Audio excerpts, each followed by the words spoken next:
Good morning students, જય સ્વામિનારાયણ.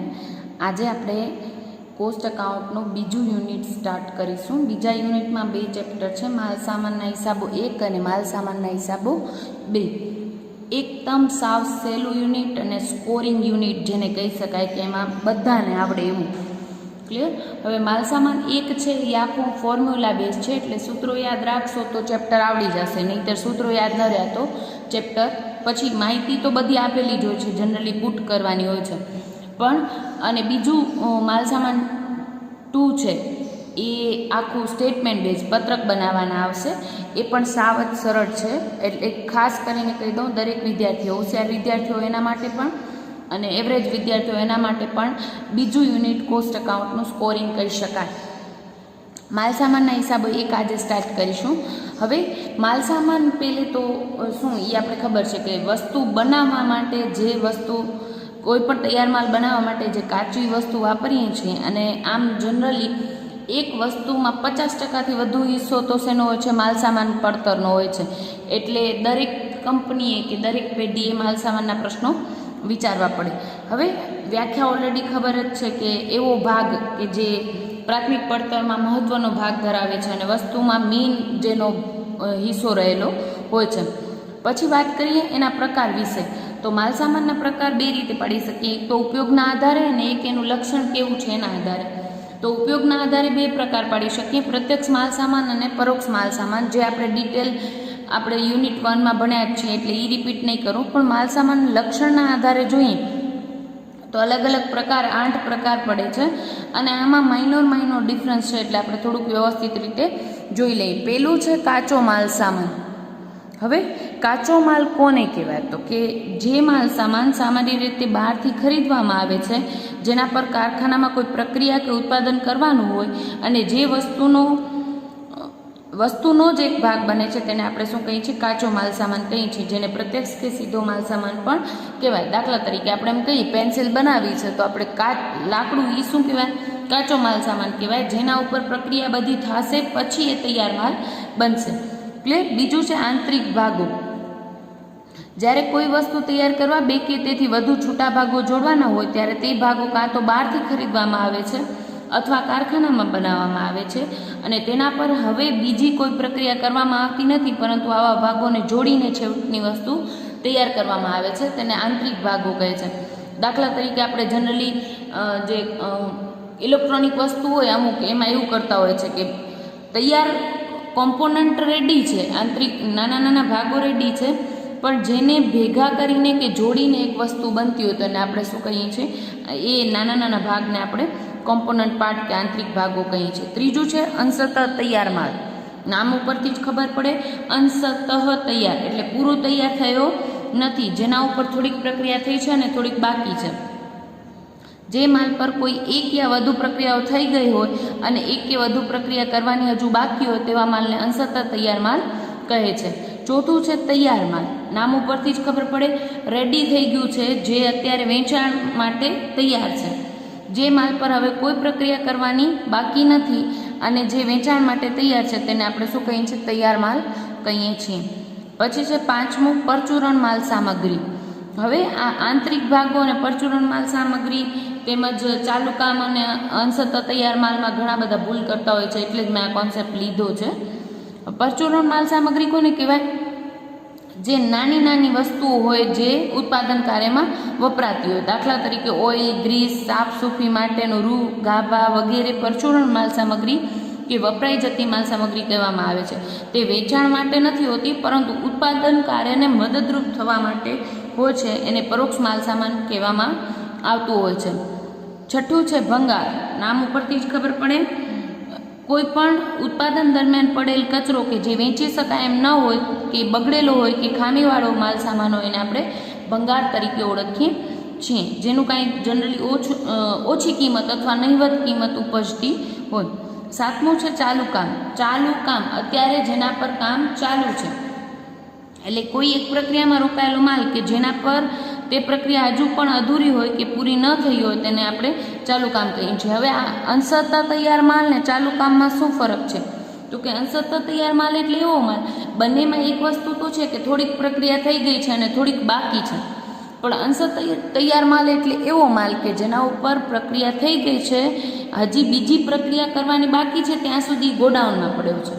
અને ચાલુ કામ એટલે એવો કામ કે થોડીક પ્રક્રિયા થઈ ગઈ છે અને હજી બીજી પ્રક્રિયા એના પર ચાલુ જ છે. ક્લિયર? પછી છે ખામીયુક્ત કામ.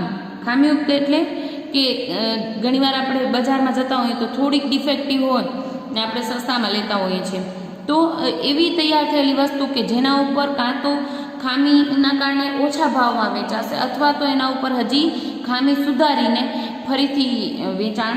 ફરીથી ઉત્પાદનના થોડું કામ કરીને પછી વેચાણ યોગ્ય બનાવાશે. ક્લિયર? આ 8 માલ લક્ષણના આધારે માલ સામાનના પ્રકાર પાડી શકાય. હવે છેલ્લું છે સ્ટોક અને સ્ટોરમાં શું તફાવત છે એ જોઈને આપણે પછી સમ ઉપર જઈએ. તો કે વેચાણ માટે હોય એવા માલને આપણે સ્ટોક કહીએ છીએ, જ્યારે ઉપર જણાવેલ બાકી બધા પ્રકારને આપણે માલ સામાનના સ્ટોર કહેતા હોઈએ છીએ. આ વસ્તુ યાદ રાખજો. વેચાણ માટે હોય એટલે કે તૈયાર માલ હોય એને આપણે શું કહીએ છીએ? સ્ટોક કહીએ છીએ. જ્યારે બાકી બધા ઉપર જોયા એને આપણે સ્ટોર તરીકે ઓળખીએ છીએ. ક્લિયર? હવે આપણે આગળ વાત કરી કે કોઈ પણ વસ્તુ બને તો એમાં 50%થી વધુ હિસ્સો માલ સામાનનો હોય છે. તો માલ સામાન ઉપર અંકુશ જરૂરી બને, કારણ કે એમાં પડતર ઘટાડી શકશું તો ઓલ ઓવર વસ્તુની કુલ પડતર ઘટાડી શકશું. તો આના માટે વિવિધ પદ્ધતિઓ અપનાવવામાં આવતી હોય. પછી ABC પદ્ધતિ હોય, સ્ટોકની ગણતરીમાં ધ્યાન રાખવી, માલ સંગ્રહ અંગે યોગ્ય વ્યવસ્થા ગોઠવવી જેથી ઉચાપત ન થાય, અને ઘણીવાર જુદા જુદા જથ્થા કે સપાટી નક્કી કરી દેવામાં આવે છે. આપણે આ ચેપ્ટરમાં વિવિધ સપાટીઓ ભણશું કે એ સપાટી દ્વારા આપણે શું કરીએ છીએ? માલ સામાન પર અંકુશ રાખી શકીએ છીએ. પેલું છે ગુરુત્તમ સપાટી. હવેથી એ સૂત્રો યાદ રાખશો. ગુરુત્તમ જથ્થો કે ગુરુત્તમ સપાટી કોને કહેવાય? તો કે હું પહેલે તમને એક ઉદાહરણથી સમજાવું કે દાખલા તરીકે મારી કંપની છે, એમાં મને વર્ષે 12,000 કિલો માલ જોઈએ છે. તો હું એમ નહીં કરું કે એક ભેગો 12,000 કિલો મંગાવી લઉં. શા માટે? તો કે 12,000 એક ભેગો મંગાવી લઈશ તો એ ઘણીવાર ગોડાઉનમાં એટલી જગ્યા નહીં હોય તો માલ બગડવાની શક્યતા રહેશે. એટલે હું શું કરીશ? થોડા જથ્થામાં માલ મંગાવીશ. પણ હવે ગોડાઉનમાં જગ્યા નથી એટલે સંગ્રહ ખર્ચ વધી જતો હતો, એટલે આપણે એક ભેગો જથ્થામાં ન મંગાવ્યું, એમ નાના જથ્થામાં પણ ન મંગાવી શકીએ. શા માટે? તો કે નહીંતર શું થશે? હું દર મહિને 500 યુનિટ મંગાવું અથવા દર મહિને 1000 યુનિટ મંગાવું તો શું થશે? મને ઘણીવાર ઓર્ડર આપવા પડશે. એટલે ઓર્ડરની જે ખર્ચ થતો એ વધી જાય. એટલે જનરલી અલગ અલગ સપાટી નક્કી કરીને EOQ લેવલ નક્કી કરવામાં આવે છે. આના આધારે એક સૂત્ર સમજાવી દઉં. આર્થિક વર્ધી જથ્થો EOQ નક્કી કરવામાં આવે કે એવો જથ્થો કે જ્યાં આપણે શું કરીએ? ઓર્ડર કોસ્ટ પણ, ઓર્ડરની ખર્ચ પણ ઓછો આવે અને સંગ્રહ ખર્ચ પણ ઓછો બની શકે એટલો ઓછો આવે એવો પ્રયત્ન કરવામાં આવે છે, જેથી આપણી પડતર ઘટાડી શકીએ. હવે વિવિધ સપાટી નક્કી કરવી કે તો પછી જથ્થો કેટલો રાખવો? તો ગુરુત્તમ સપાટી છે પેલી, કે આટલો વધુમાં વધુ મેક્સિમમ લેવલ, જે મર્યાદાથી વધુ પ્રમાણમાં માલનો જથ્થો રાખવો આર્થિક રીતે નુકસાનકારક થાય તેને આપણે ગુરુત્તમ સપાટી કહીએ છીએ. સૂત્ર યાદ ખાસ રાખશો. વર્દી સપાટી ગુરુત્તમ જથ્થો બરાબર વર્દી સપાટી માઇનસ ઓછામાં ઓછા સમય ગુણ્યા ઓછામાં ઓછો વપરાશ, બ્રેકેટમાં કરશો પ્લસ વર્દી જથ્થો. હવે બીજું છે લઘુત્તમ સપાટી. લઘુત્તમ સપાટી કોને કહેવાય? તો કે એ મર્યાદાથી કોઈપણ પ્રકારનો માલનો જથ્થો ઓછો ન થવો જોઈએ, એ મર્યાદાને આપણે શું કહીએ છીએ? લઘુત્તમ જથ્થો. ઓછામાં ઓછા આટલા યુનિટ તો રાખવા જ પડે. જો એટલા યુનિટ ગોડાઉનમાં નહીં રાખીએ તો ઘણીવાર એવું બને કે આપણે ઓર્ડર દઈએ ત્યારે માલ ના આવી જાય. એ માલ આવતા થોડોક દૂરથી મંગાવ્યો હોય તો માલ આવતા સમય લાગે. તો એ ડિલિવરી ટાઈમને ધ્યાનમાં ન લીધો હોય, મુદતને ધ્યાનમાં ન લીધી હોય તો આપણે શું કરશું? ઘણીવાર કર્મચારીઓ બેઠા હશે ને આપણી પાસે એ માલ સામાન જ નહીં હોય કે પ્રોડક્શન થઈ શકે. એટલે એના લઘુત્તમ જથ્થો એટલે એવો જથ્થો કે એનાથી ઓછો જથ્થો તો ગોડાઉનમાં ન જોવો જોઈએ, તરત ઓર્ડર આપી દેવો જોઈએ. લઘુત્તમ જથ્થાનું સૂત્ર છે વર્દી સપાટી માઇનસ માલ મેળવવા લાગતો સરેરાશ સમય ગુણ્યા સરેરાશ વપરાશ. ક્લિયર? સૂત્રો પછી એક પેજમાં તમે પહેલાં જ 2 પેજીસમાં સૂત્ર લખી લેશો, જેથી પછી બધા જ સમ આવડી જાય. ત્રીજું છે વર્દી સપાટી.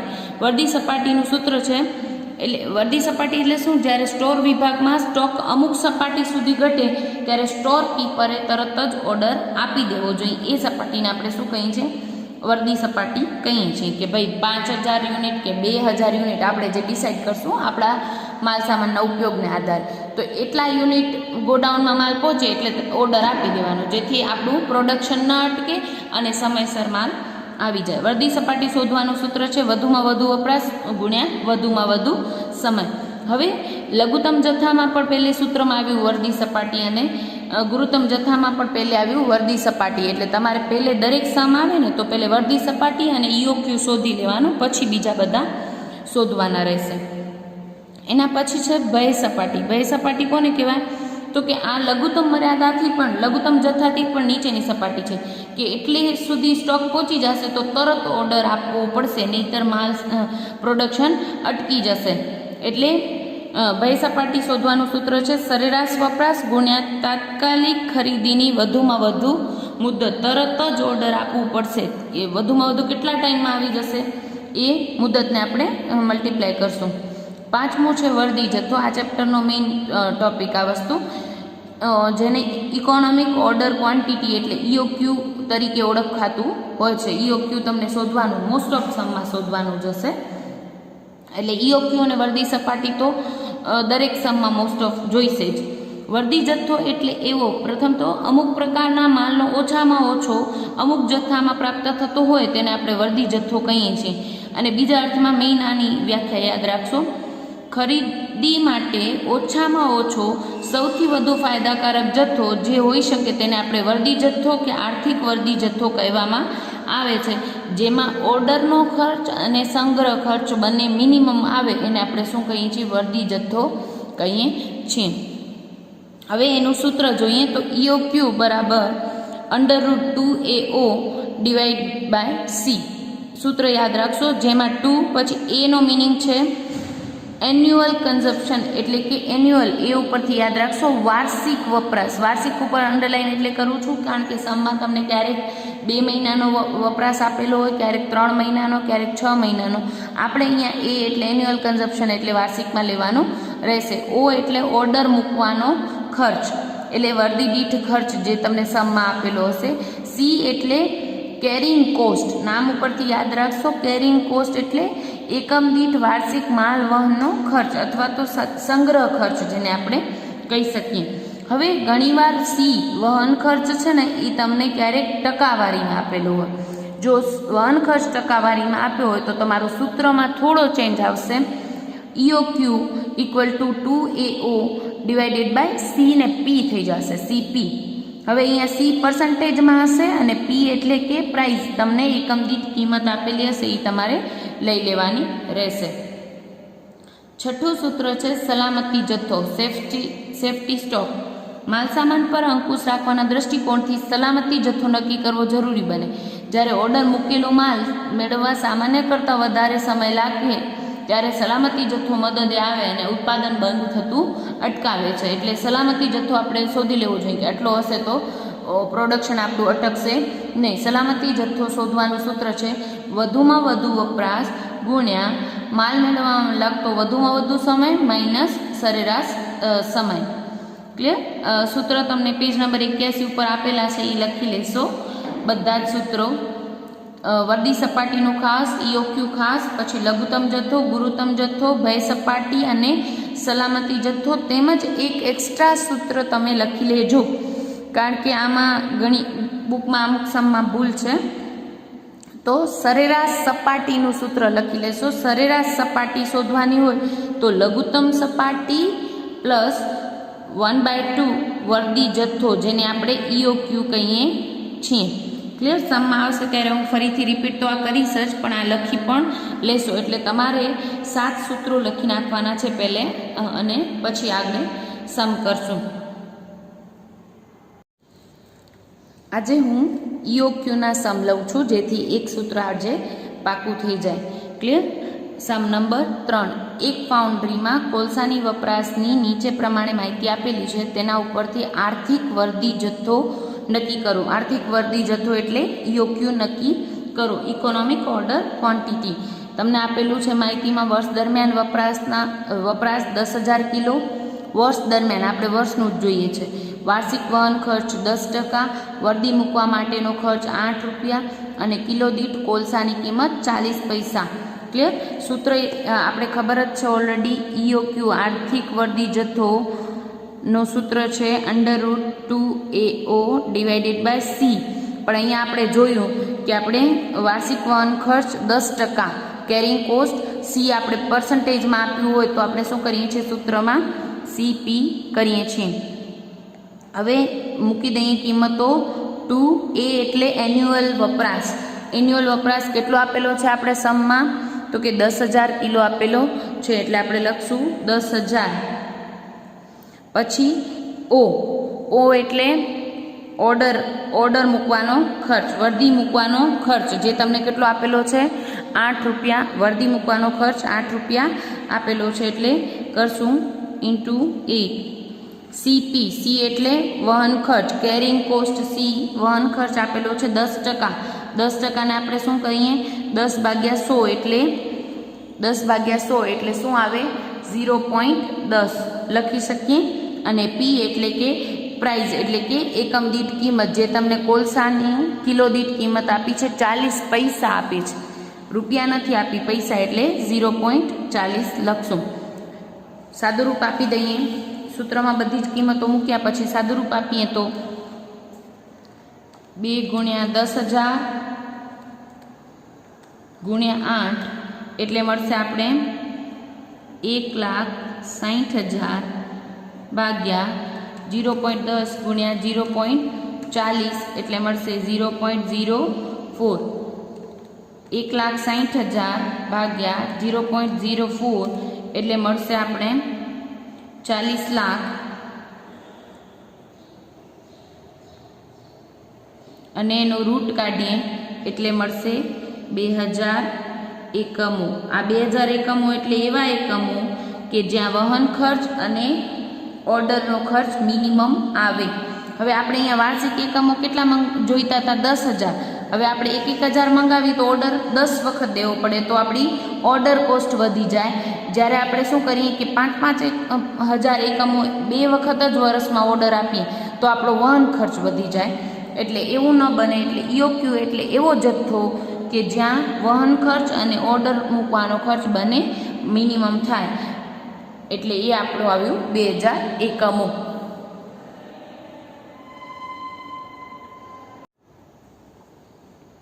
હવે લઈએ છીએ 18A. નીચેની માહિતી પરથી આર્થિક વર્દી જથ્થો શોધો અને વર્ષ દરમિયાન કેટલી વાર ઓર્ડર મૂકવો પડશે તે જણાવો. આપણે માહિતી આપેલી છે આર્થિક વર્દી જથ્થો શોધવાનો છે. આજે બધા જ સમ EOQના જ લઉં છું. આપણે માહિતીમાં આપેલું છે દ્વિમાસિક વપરાશ એટલે કે 600 એકમો. દ્વિમાસિક વપરાશ એટલે કે 2 મહિનાનો વપરાશ 600 એકમો આપેલા છે. આપણે એ એટલે કે એન્યુઅલ કન્ઝપ્શન એટલે કે વાર્ષિક વપરાશ જોઈએ. ઓર્ડર મૂકવાનો ખર્ચ આપણે ₹1,000 આપેલો છે. વહન ખર્ચ એટલે કે C આપણે ટકાવારીમાં આપ્યું છે એટલે ફરીથી આપણે CP વાળું સૂત્ર આવશે અને એકમ દીઠ વેચાણ કિંમત ₹400 આપેલી છે. શોધી લઈએ EOQ. EOQ બરાબર 2AO / CP થશે કારણ કે C આપણે પર્સન્ટેજમાં આપેલો છે. ક્લિયર? હવે લઈએ 2.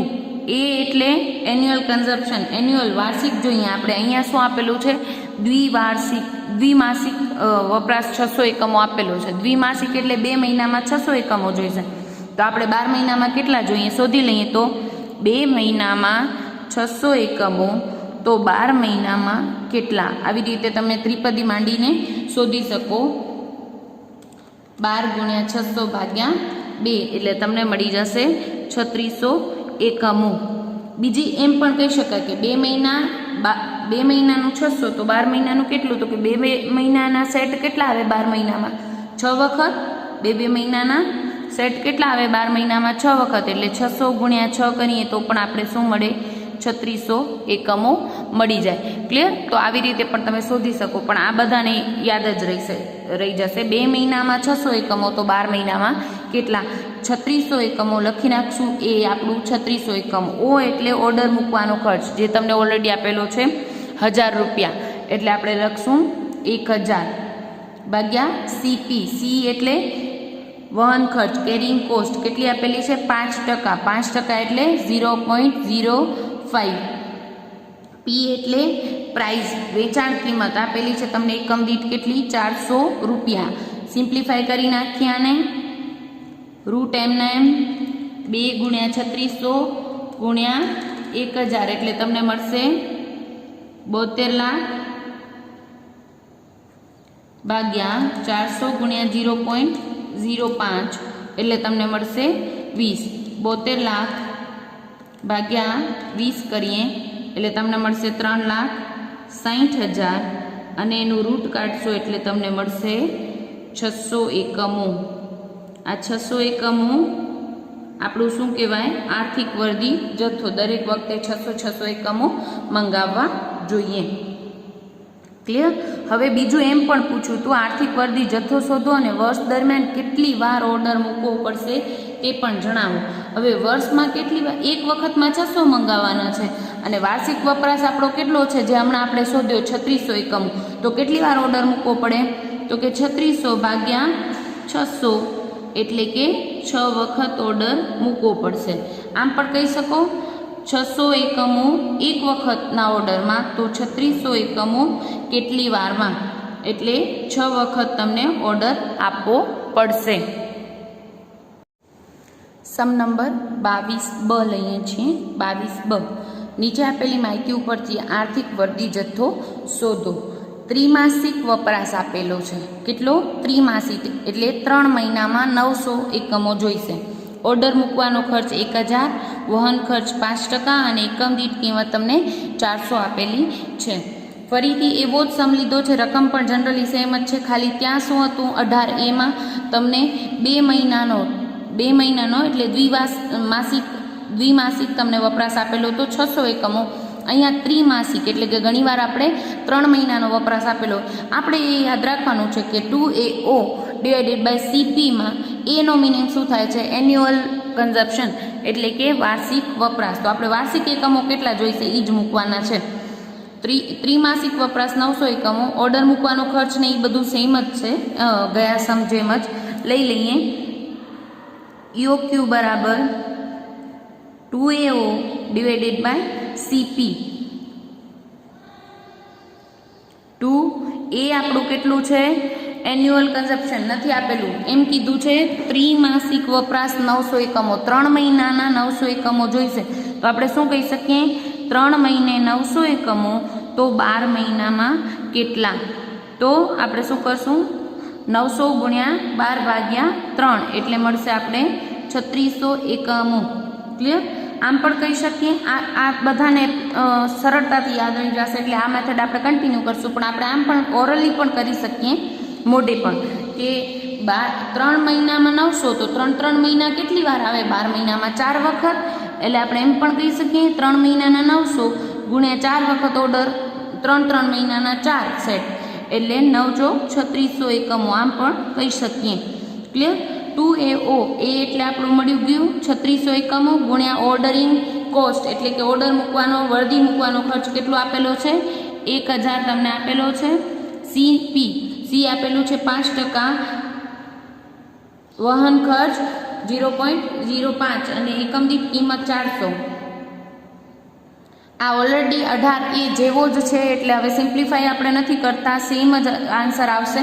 ફક્ત મેં તમને આ સમજાવવા માટે કીધું હતું. ત્યાં શું હતું આપણે 2 મહિનાનો વપરાશ હતો એટલે આપણે 2 મહિને 600 એકમો તો 12 મહિને કેટલા, એવી રીતે 3600 એકમો શોધ્યા હતા જે અહીંયા મૂક્યા હતા. સેમ બીજી અમાઉન્ટ O, C અને Pની કિંમત સેમ જ છે. અહીંયા શું આપેલું છે 22Bમાં ખાલી 3 મહિનાનો વપરાશ એટલું બદલાવી નાખ્યું. હવે 3 મહિનામાં 900 એકમો તો 12 મહિનામાં કેટલા પાછા શું આવ્યા 3600 એકમો જ આવ્યા. પછી તમે સિમ્પ્લિફાઈ કરશો તો પાછો એ જ આન્સર આવશે 600 એકમો. ઇન શોર્ટ તમારે એ એટલે શું લેવાનું છે એન્યુઅલ કન્ઝપ્શન એટલે કે વાર્ષિક વપરાશ લેવાનો છે. હવે લઈએ છીએ આપણે સમ નંબર 28A. થોડોક અલગ છે.